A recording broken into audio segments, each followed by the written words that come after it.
எனக்கென்று உதவுவார் யாருமே இல்லையே என்று அங்கலாய்க்கும் ஆத்துமாவை இன்று கர்த்தர் உங்களுக்கு சொல்லுவது சங்கீதம் 121:2. வானத்தையும் பூமியையும் உண்டாக்கின கர்த்தரிடத்திலிருந்து எனக்கு ஒத்தாசை வரும். எசேக்கியா ராஜா தேவனிடத்தில் மிகவும் வைராகியமாய் இருந்தார். தேவனுக்காக நற்கிரியைகளையும் செய்தார்.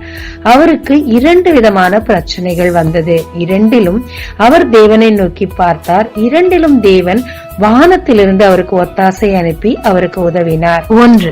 சனகரிப் தேவ ஜனங்களுக்கும் எசேக்கியா ராஜாவுக்கும் விரோதமாக தூஷணமான வார்த்தைகளை பேசி ராஜாவின் இருதயம் மனம் அடிவாகும்படி செய்தார். ராஜாவோ மற்ற ராஜாக்களின் உதவியை தேடவில்லை, பரிகாரிகளை தேடவில்லை. பரிகாரியான கர்த்தரை நோக்கி கெஞ்சி மண்டியிட்டு முறையிடுகிறார். தேவனும் அவருடைய ஜெபத்தை கேட்டு நேரடியான ஒத்தாசை அனுப்பி தூதர்களை கொன்று அநேகரை கொன்று போட்டார். சனகரிப் ராஜாவும் மடிந்து போனான். எசேக்கியா ராஜாவுக்கு மிகப்பெரிய வெற்றி கிடைத்தது. 2வதாக அவருடைய மரண நேரத்தில் தேவனை நோக்கி பார்த்தார். தான் தேவனுக்காக செய்த கிரியைகளை நினைவு கூறும்படி தேவனிடத்தில் கெஞ்சினார். மருத்துவர்கள் கூட கைவிட்ட சூழ்நிலையில் தேவன் அவருக்கு உதவி செய்த ஜீவனை கொடுத்து 15 ஆண்டுகள் கூட்டியும் கொடுத்தார். எசேக்கியா ராஜாவின் வெற்றியின் ரகசியமே அவருக்கு ஒரு பிரச்சனை என்று வரும்போது பரிகாரிகளை தேடி அவர் ஓடவில்லை. பரிகாரரான கர்த்தரை நோக்கி பார்த்தார். மன முருக அந்த வேத வசனங்களை வாசிக்கும் போது தெரியும், தேவனுடைய இருதயம் கரையும் அளவுக்கு தேவனிடத்தில் நினைப்பூட்டி கெஞ்சி ஜெபித்தார்.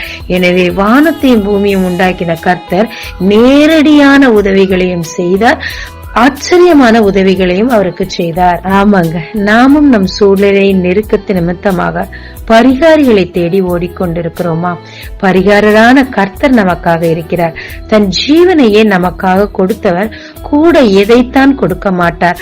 ஆனால் ஜெபிக்கும் வண்ணமாக என் நாமத்தில் நீ எதை கேட்டாலும் தருவேன் என்று சொன்னாரே, வாக்கு தத்தங்களை பிடித்துக் கொண்டு நாம் ஜெபிக்கும் போது தேவனிடத்திலிருந்து நேரடியான ஒத்தாசை நமக்கு வரும் என்பதில் சந்தேகம் இல்லங்க.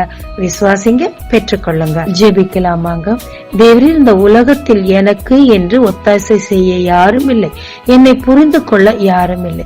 தேவரீர், நான் உமக்காக சின்னதாய் நின்ற காரியங்களை நினைவு கூர்ந்து உம்முடைய ஒத்தாசை எனக்கு அனுப்பி இந்த சூழ்நிலையிலிருந்து என்னை விடுவியும். எனக்கு சுகத்தை தாரும், தேவைகளை சந்தியும். இயேசு மூலம் பிதாவே, ஆமென். இயேசு கிறிஸ்துவின் நாமத்தில் இந்த நாளில் உங்களை ஆசீர்வதிக்கும் ஜீசஸ் விஷன்.